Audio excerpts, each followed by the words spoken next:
তুমি কি কখনো এমনটা অনুভব করো যে তোমায় কেউ সিরিয়াসলি নেয় না? তুমি যাই বলো তা কেউ গুরুত্বই দেয় না, তোমার কথা কেউ কানেই তোলে না। বন্ধুরা, এমনকি পরিবারের অনেকেও হাসাহাসি করে। তাহলে বন্ধুরা, আজকে আমরা এই বিষয়টা নিয়েই আজকের ভিডিওতে আলোচনা করব। কেউ তোমাকে সিরিয়াসলি নেয় না, কেন এমনটা হয়, আর এই সমস্যার সমাধানে কি করা যায় সে বিষয়ে কিছু কার্যকরী উপায়ও আমরা আজকে শেয়ার করব।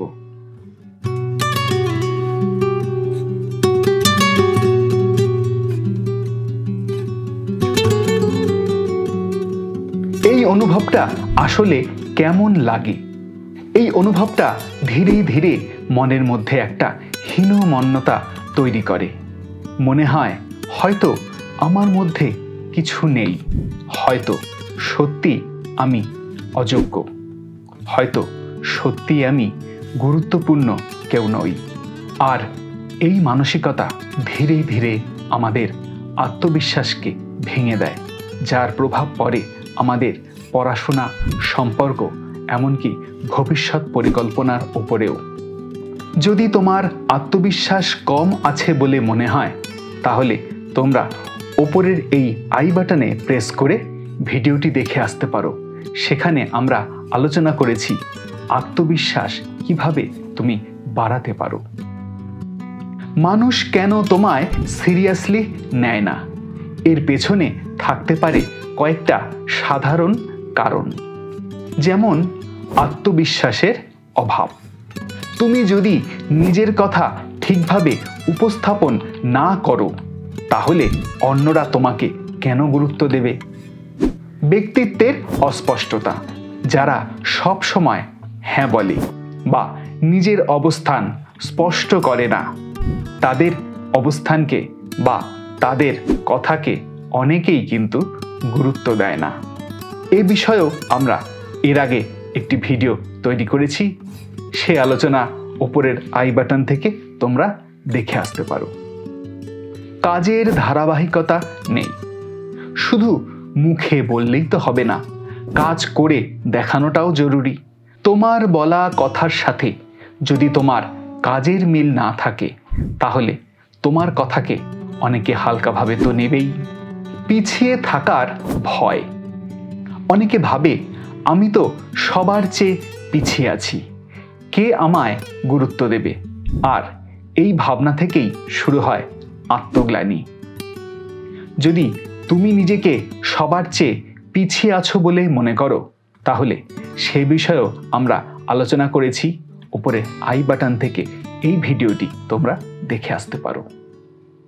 তাহলে কিভাবে এই সমস্যার সমাধান করা যায়? চলো এবার আমরা দেখি কিভাবে নিজেকে এমনভাবে গড়ে তুলবে যাতে সবাই তোমায় গুরুত্ব দেয়। 1. নিজের উপর বিশ্বাস রাখো। তুমি যদি নিজেকেই গুরুত্ব না দাও, তাহলে অন্যরা তোমাকে গুরুত্ব দেবে কেন? প্রতিদিন আয়নার সামনে দাঁড়িয়ে নিজেকে এই কথাটা বলো, আমি গুরুত্বপূর্ণ, আমার ভাবনা, আমার কথা, আমার কাজ সবই মূল্যবান। 2. স্পষ্টভাবে নিজের কথা বলো। কারো সঙ্গে কথা বলার সময় চোখে চোখ রেখে কথা বলো। পরিষ্কার ভাষায় তুমি কি বলতে চাও সেটা বলো। হয়তো, মনে হয়, বুঝি না, এই ধরনের শব্দ এড়িয়ে চলো।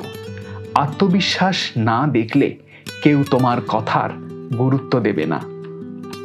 3. যা বলো সেটা করে দেখাও।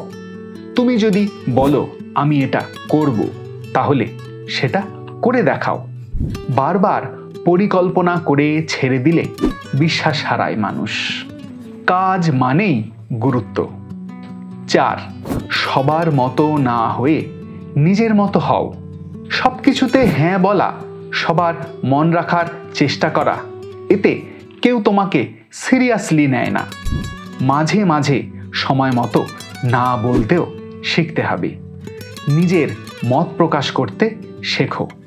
সুন্দরভাবে কিন্তু স্পষ্টভাবে। 5. ভালো শ্রোতা হও। তুমি যদি অন্যের কথা গুরুত্ব দিয়ে শোনো, তাহলে তারাও তোমার কথা মন দিয়ে শুনবে। কথার গুরুত্ব তখনই বাড়ে যখন তুমি সম্পর্ক তৈরি করতে পারো। বন্ধুরা, যদি এই ভিডিওটি তোমরা ইউটিউবে দেখে থাকো, তাহলে এই ভিডিওটি অবশ্যই লাইক করো এবং আমাদের চ্যানেল ইগনাইটেড মাইন্ড সাবস্ক্রাইব করে বেল বাটনটি প্রেস করে দিও, যাতে পরের বার নতুন ভিডিও পাবলিশ হলেই সঙ্গে সঙ্গে তুমি খবর পেয়ে যাও। আর এই ভিডিওটা যদি তোমরা ফেসবুকে দেখে থাকো, তাহলে এই ভিডিওটা লাইক করে আমাদের পেজটা ফলো করে রাখো, যাতে সব আপডেট তোমার হাতে পৌঁছে যায় সময় মতো। তুমি কি কখনো এমনটা অনুভব করেছো যে তোমার কথার কেউ গুরুত্ব দেয় না? তাহলে তোমার সেই অভিজ্ঞতা আমাদের সাথে কমেন্ট বক্সে এসে শেয়ার করো। এই ভিডিওটা থেকে তোমরা নতুন কি শিখলে, যেটা তুমি মনে করছো তোমার জীবনে ভালোভাবে প্রয়োগ করা উচিত, সেটাও তোমরা কমেন্ট বক্সে কমেন্ট করে জানাও। আজকের এই ভিডিওটা তোমাদের ভালো লেগে থাকলে তোমাদের বন্ধুদের সাথে এটা শেয়ার করো, যাতে তারাও বুঝতে পারে তাদের কথাও মূল্যবান, তারাও গুরুত্বপূর্ণ। আজকের ভিডিওটা তাহলে আমরা এখানেই শেষ করছি। সকলে আনন্দে থাকো, কনফিডেন্ট হয়ে থাকো। আসি।